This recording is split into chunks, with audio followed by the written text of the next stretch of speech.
Bonjour, bonjour et bienvenue dans cette lecture astrologique pour 2024 en relation avec le signe de la Vierge, signe dont vous faites partie probablement si vous regardez cette vidéo, ou bien il s'agit de votre ascendant. Quoi qu'il en soit, je vais vous expliquer un peu à ma façon comment certaines influences planétaires vont agir dans votre vie au cours de cette année 2024. Ça reste évidemment quelque chose de général puisque je ne me base que sur une position, celle d'un signe, mais vous remarquerez très probablement que ça a une résonance parfois assez subtile et précise dans tel ou tel domaine de la vie en fonction évidemment de ce que ce signe représente en astrologie et par rapport à sa position également autour du zodiaque. C'est le 6e signe du zodiaque. C'est un signe de terre, terre mutable comme on dit, c'est-à-dire un signe de terre qui sait s'adapter, changer selon les situations. Alors, il est ici ce signe. Je vais le considérer comme le premier, puisqu'il s'agit quand même du signe dont on parle, donc c'est le signe de référence. Et ensuite, je vais chiffrer les autres tout autour pour avoir un regard, si vous voulez, sur les différents domaines de la vie qui sont reliés à ces symboles numériques qui sont en liaison avec les maisons astrologiques. Alors, je vais vous parler des transits planétaires, bien évidemment, et je vais commencer par le transit le plus lent. C'est le transit de Pluton, qui a un effet en toile de fond, et peut-être d'ailleurs de façon assez présente, depuis 2008 quand même. Depuis 2008, cette planète transite en Capricorne. Alors, elle s'y trouve actuellement, aujourd'hui nous sommes le 3 septembre 2023, et Pluton a déjà fait une incursion dans le signe suivant, en Verseau, à partir du 23 mars jusqu'au 11 juin 2023. Et puis, dû à un phénomène dit de rétrogradation, apparente bien évidemment, de notre point de vue sur Terre, il nous a semblé que Pluton repartait en arrière et se réaligne avec le signe du Capricorne, dans lequel il se trouve actuellement et d'où il va sortir le 20 janvier. Encore une fois, le 20 janvier 2024, Pluton va repasser en Capricorne. Donc le voici ici, ce Pluton, et ça va durer en fait jusqu'au 2 septembre, parce qu'il va encore une fois, il va encore une fois rétrograder dans le signe du Capricorne. Et puis il va s'installer définitivement, si on veut, quand même pour une période de 20 ans, donc c'est pas rien, le 20 novembre 2024, voilà. Donc en 2025, 26, etc., jusqu'en 2044, Pluton continuera de transiter le signe du Verseau. Alors, quand il était en Capricorne, il avait une influence plutôt favorable sur le signe de la Vierge. Parce qu'il y a entre ces deux signes un lien dit harmonique. Ce sont deux signes de terre, donc tout simplement les signes de même élément sont assez faciles à mélanger. Vous pouvez très facilement mélanger de la terre avec de la terre. Donc, ça veut dire que maintenant que Pluton est sur le point de quitter le signe du Capricorne, il est également un peu sur le point de vous quitter. C'est-à-dire qu'il ne va plus être aussi présent dans ce qu'il représente. Et ce qu'il représente, c'est la régénération.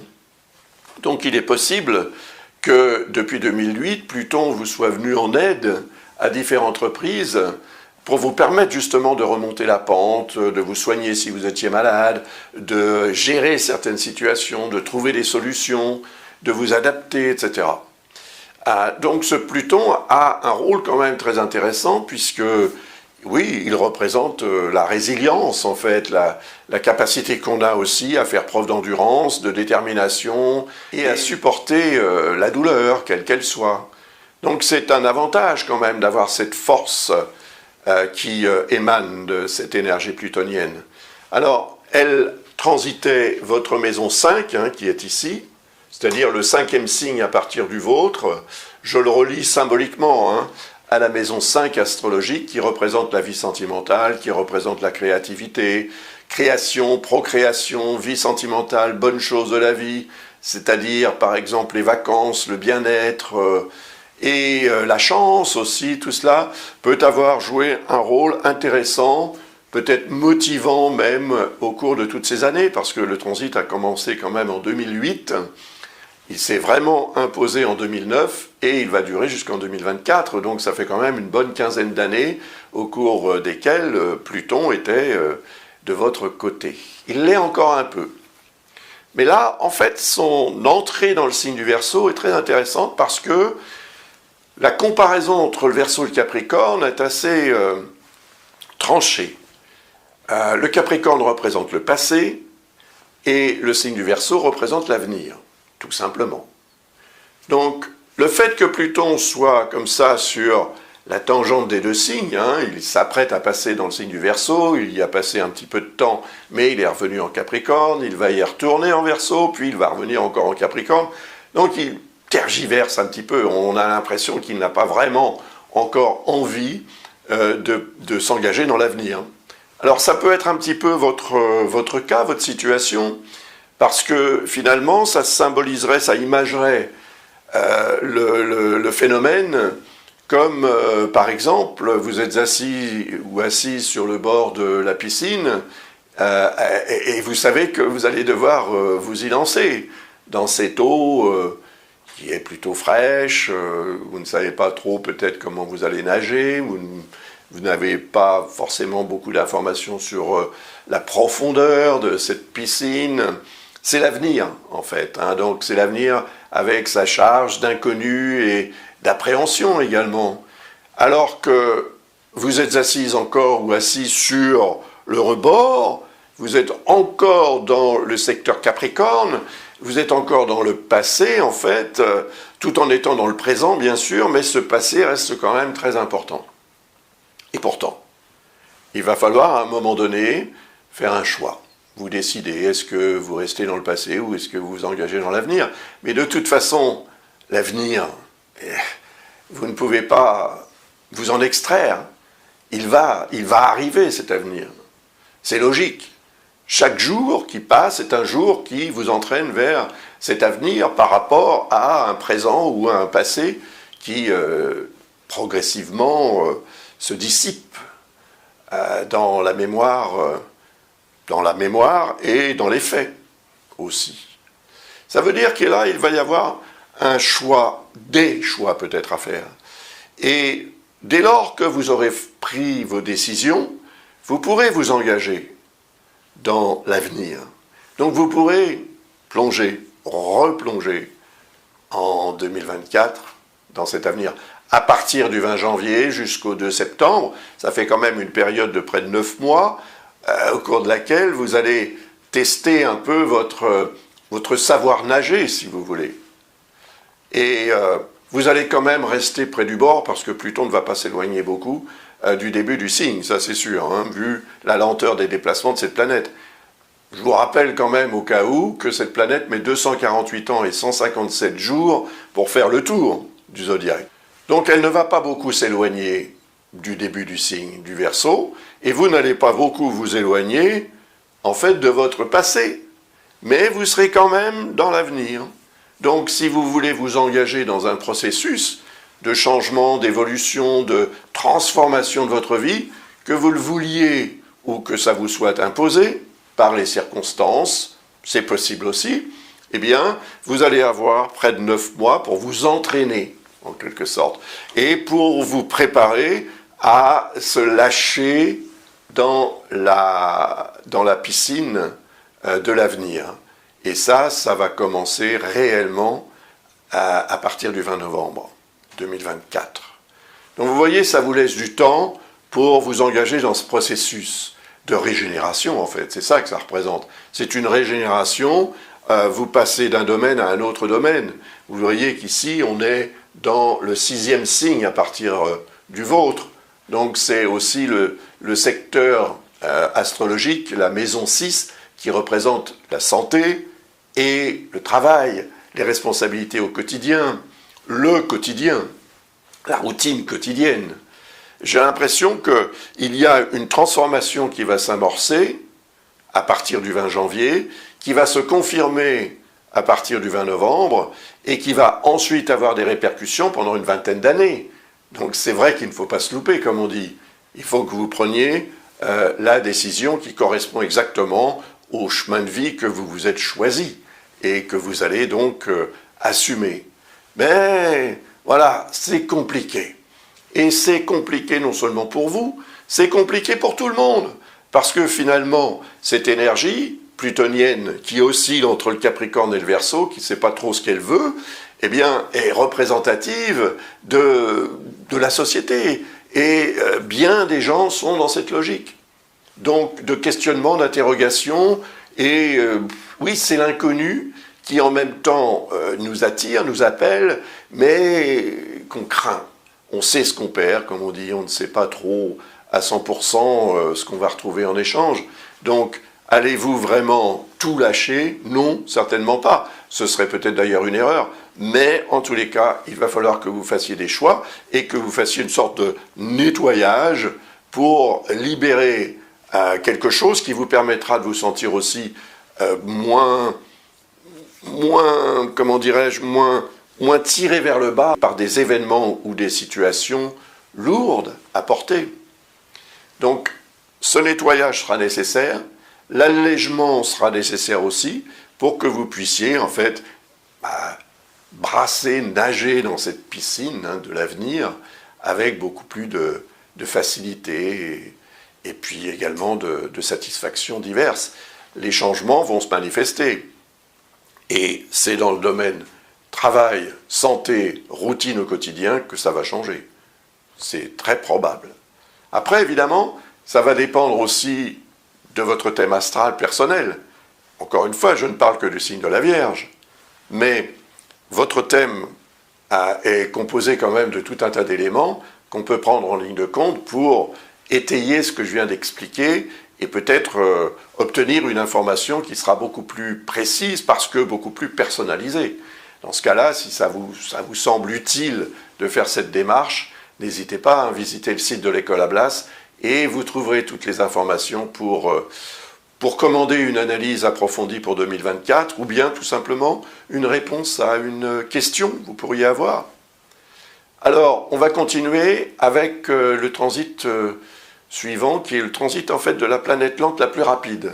Il s'agit de Jupiter. Donc j'ai commencé avec la planète lente la plus lente et je continue avec la planète lente la plus rapide parce que en ce moment, et d'ailleurs depuis la mi-mai, le 16 mai très précisément, de cette année 2023, Jupiter est en Taureau. Alors, donc, depuis le 16 mai. Alors, je rappelle 2023, nous sommes encore en 2023 au moment où j'enregistre cette vidéo. Ça va durer jusqu'au 25-26 mai 2024, ce transit. Il est intéressant. Parce que le signe du Taureau est un signe de terre, donc comme ce que je vous ai dit par rapport au signe du Capricorne, il y a automatiquement un lien harmonique entre le signe du Taureau et le vôtre. Et Jupiter transitant ce signe favorise, puisque c'est ce qu'il représente, une certaine évolution. Donc un potentiel d'évolution. Que vous l'exploitiez ou pas, c'est une autre histoire. Parce que, évidemment, là, ça dépend de votre libre arbitre. Il y a une sorte d'augmentation du besoin de savoir et d'apprendre qui est reliée à ce transit de Jupiter, qui transite quand même le signe du Taureau, qui est un signe de terre, donc qui est un signe de concret. Et c'est du concret que vous allez chercher en fonctionnant de cette façon pour apprendre, etc., faire certaines démarches et obtenir officiellement quelque chose qui vous permettra d'améliorer votre vie considérablement. Alors, le 9e signe à partir du vôtre précède le 10e. C'est normal. Et le 10e signe, c'est le signe des Gémeaux par rapport au vôtre, et comme on le voit ici, c'est le signe qui correspond au milieu du ciel, c'est-à-dire à la maison 10. La 10e maison astrologique, c'est le milieu du ciel, c'est le zénith en fait, c'est le point le plus élevé du thème astral. Si je devais imager ça, je ferais comme ça, et je le fais assez souvent d'ailleurs, pour qu'on comprenne ce que j'explique. Voilà, vous avez les petits oiseaux, vous avez le ciel avec quelques nuages, et vous, vous êtes ici, hein, et vous grimpez, hein, vous grimpez vers le sommet, parce que à ce sommet, vous voulez planter votre drapeau, hein, voilà, tout simplement. Hein. Et évidemment, ça demande un effort, et là, en fait, symboliquement, le fait que vous vouliez atteindre un objectif précis, plus il est précis, plus vous allez pouvoir exploiter votre savoir et toutes sortes d'éléments, de valeurs et de richesses pour atteindre ce sommet. Et je pense que c'est à partir donc du 25 mai 2024, ce transit va durer jusqu'au début du mois de juin de l'année 2025, je crois que c'est le 9 juin 2025, Jupiter va séjourner dans le signe des Gémeaux. Et le signe des Gémeaux, malgré tout, c'est un signe qui est, disons, en dissonance relative avec le vôtre. Parce qu'on a là un signe de terre, le signe de la Vierge, et un signe d'air, le signe des Gémeaux. Donc si vous mélangez de l'air avec de la terre, ben vous obtenez de la terre finalement, parce que l'air est invisible, il est partout, c'est sûr, mais il est invisible, impalpable, etc. Donc le mélange n'est pas quelque chose qui va donner un résultat extraordinaire.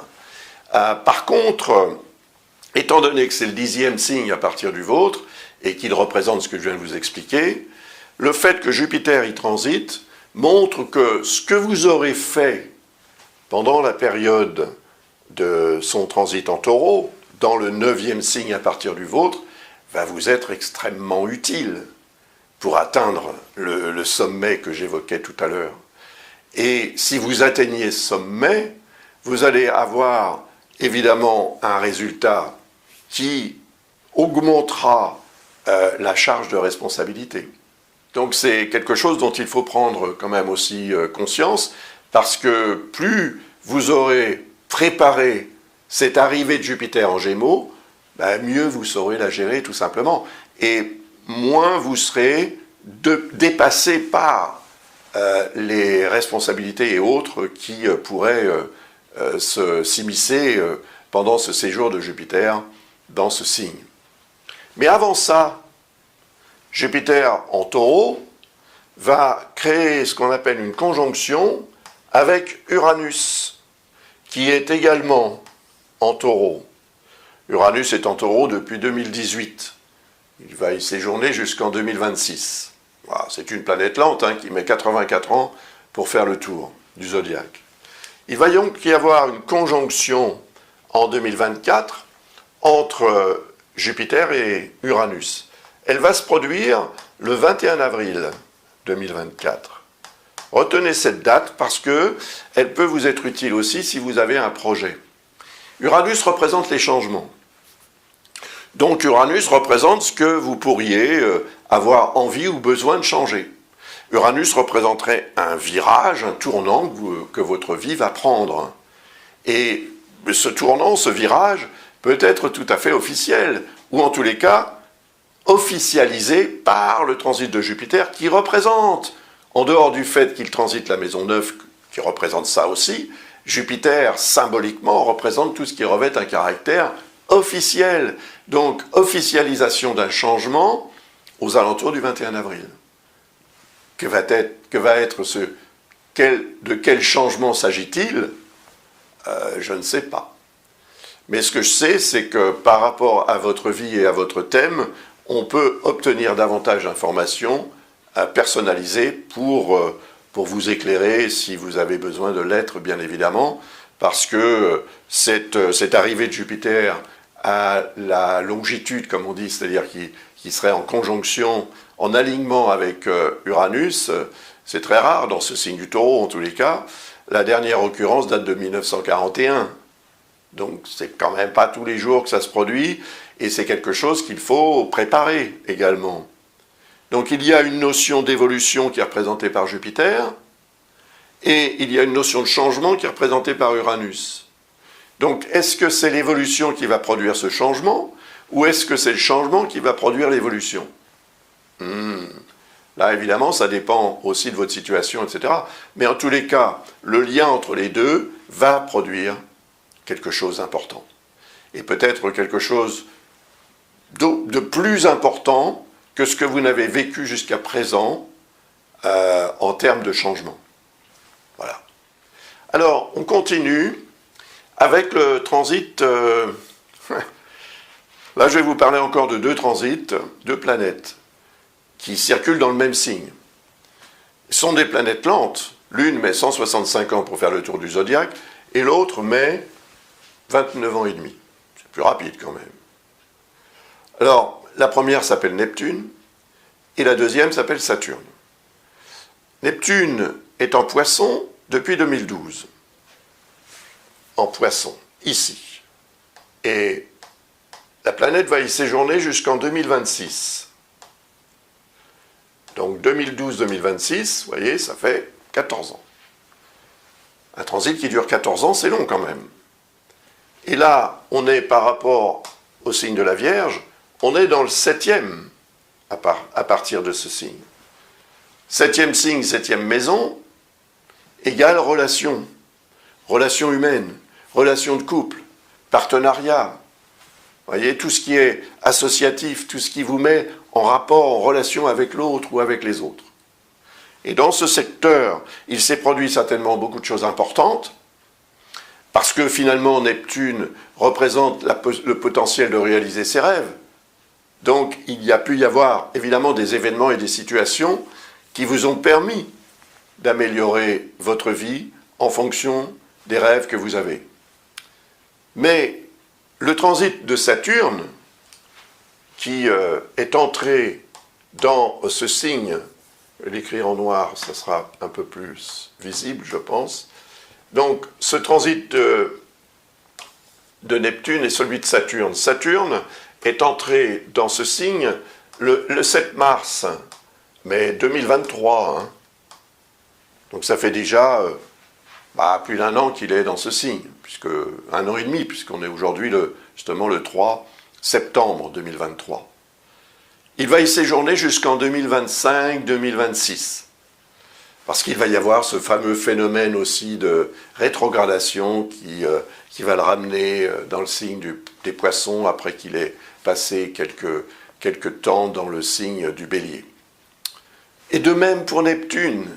En fait, ils vont se rejoindre sur cette limite-là.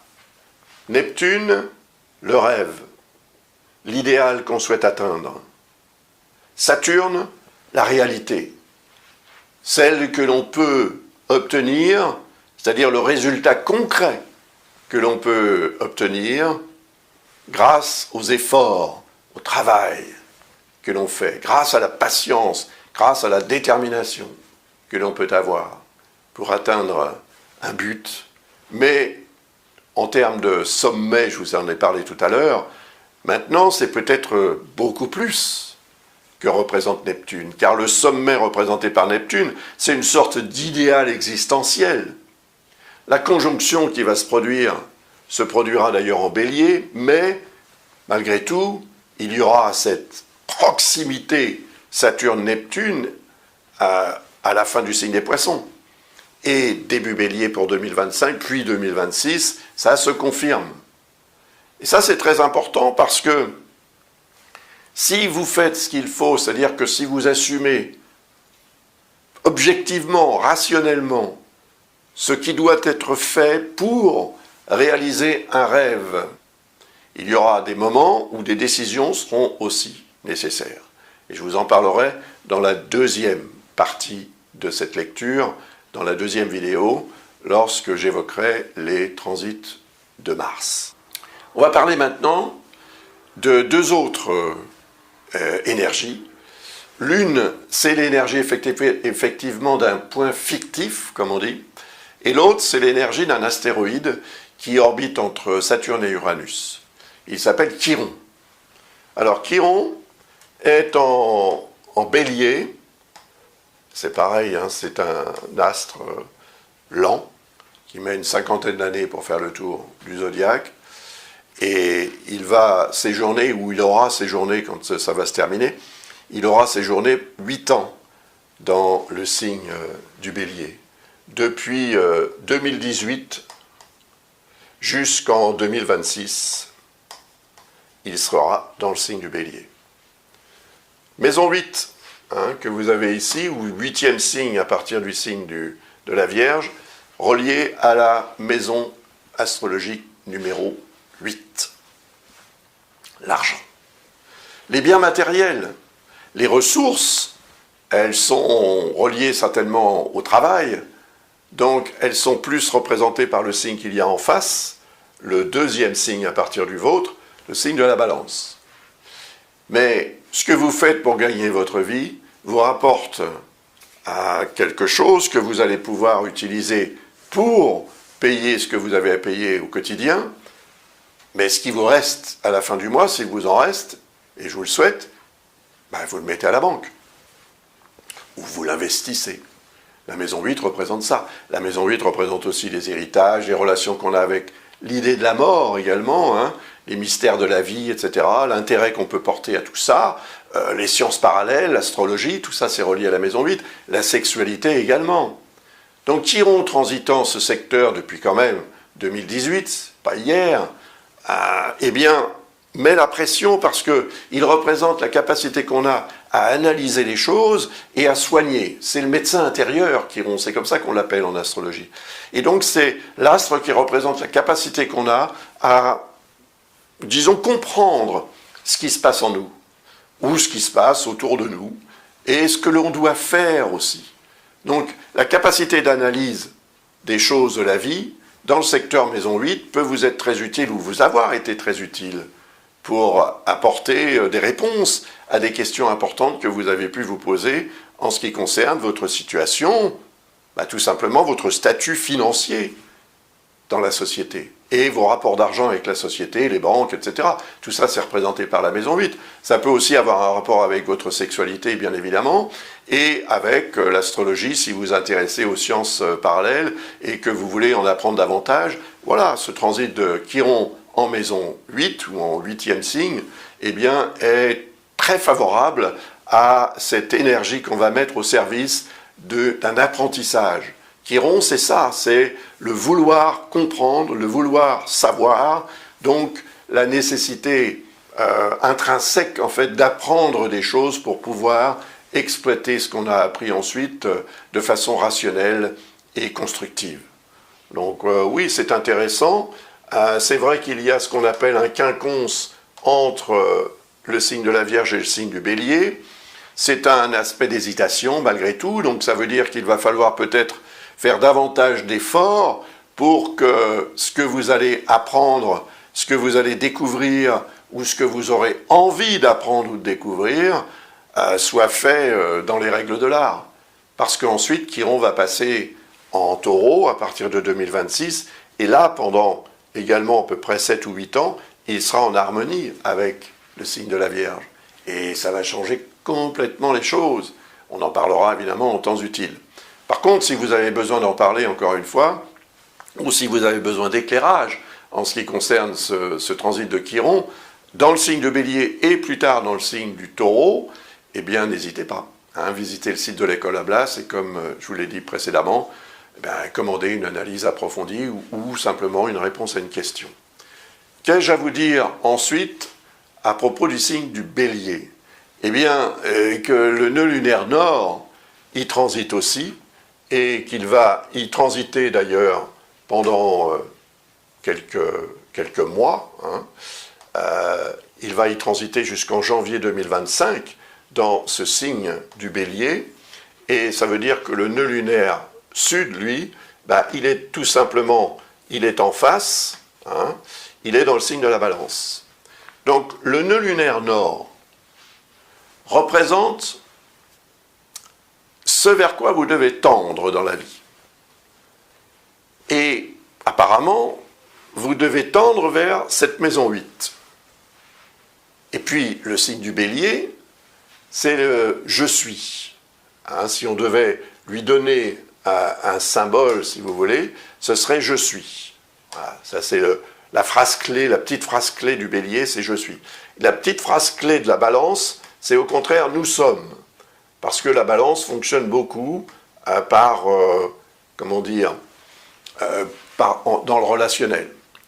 Donc, le nœud sud représente ce de quoi vous devez vous détacher pour aller plus légèrement, plus rapidement, plus efficacement vers le nœud nord, donc vers le but à atteindre. Et si le bélier représente la notion de « je suis », ça veut dire que ce nœud lunaire nord transitant le signe du bélier va vous inciter à devenir à l'indépendance, à l'autonomie. Et cette autonomie, en fait, et cette indépendance peut se manifester sur le plan maison 8, c'est-à-dire dans le secteur financier.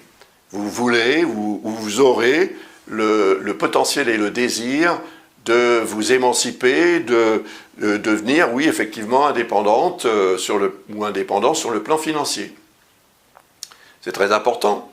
Mais ça veut dire quand même qu'en face, le nœud lunaire sud dans le signe de la balance en maison 2 montre que vous allez devoir revoir et corriger vos habitudes en ce qui concerne la maison 2 qui représente la source de revenus. La source de revenus, c'est votre travail. Donc il est peut-être là qu'il y aura quelque chose à modifier. En tous les cas, il y a certainement une dépendance que représente le nœud lunaire sud dont vous allez devoir vous extraire, vous émanciper pour aller vers le nœud nord beaucoup plus facilement. Et si vous voulez effectivement devenir indépendante ou indépendant sur le plan financier, eh bien, il va falloir évidemment faire certains choix et laisser derrière, laisser de côté, abandonner certaines habitudes, et de manière à pouvoir vous sentir beaucoup plus libre et beaucoup plus efficace dans la gestion de vos ressources en fonction de vos propres intérêts et de vos propres désirs, de vos propres choix, de vos propres opinions, plutôt que de continuer à fonctionner par rapport aux opinions des autres ou aux choix que les autres pourraient faire pour vous. La dernière fois que le nœud nord et Chiron se sont retrouvés en bélier, eh bien c'était en 1968. Vous voyez ce que je veux dire? Donc il peut y avoir quand même une énergie similaire, combative, qui va se mettre au service des gens en général, à votre service aussi, pour soigner quelque chose, pour soigner un secteur qui peut-être en a besoin. Et ce secteur, pour vous, ce serait le secteur maison 8. Donc c'est le secteur des rapports d'argent que vous avez avec la vie, avec la société, oui, mais avec la vie aussi. C'est votre perception de ce que la matière de la vie représente. Et évidemment, ça passe par l'argent et ça passe par aussi votre capacité à vous régénérer sur le plan à la fois physiologique et sur le plan également matériel. Voilà.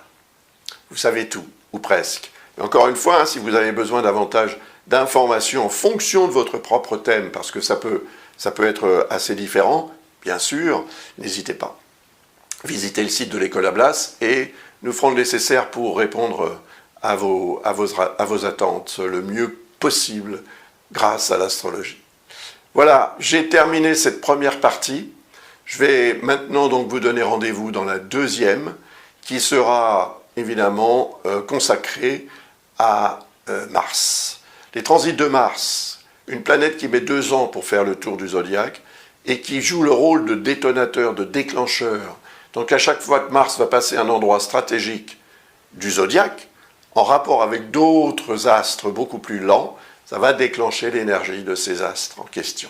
Donc c'est ce qu'on va voir tout à l'heure par rapport à votre signe ou votre ascendant.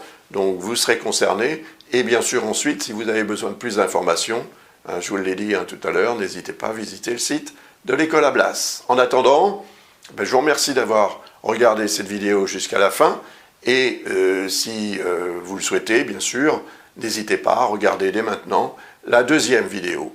Au revoir, à bientôt.